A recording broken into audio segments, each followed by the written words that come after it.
What exactly is entropy in data science? It is often called a measure of disorder, but a better intuition is to think of it as average surprise, or simply, uncertainty. Consider this distribution where outcome A is very likely. Because we are almost certain what will happen, the entropy is low. Now look at this. The probabilities are nearly equal. Outcomes are unpredictable. High uncertainty means high entropy.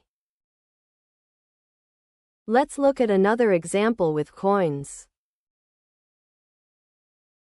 If the coin is rigged, there is zero surprise. Zero entropy. With a fair coin, uncertainty is maximized. High entropy.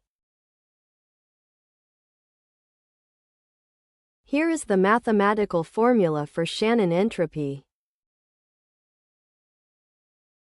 It calculates the average surprise of all possible outcomes. In Python code, it looks like this.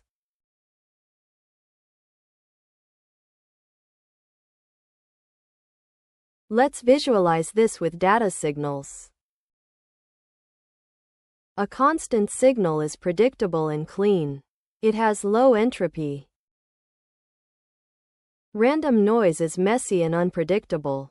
It has high entropy. This also applies to text and security. Repetitive text contains very little information. It is easily compressed. But a random password contains rich information. This makes it hard to guess, which is exactly what we want.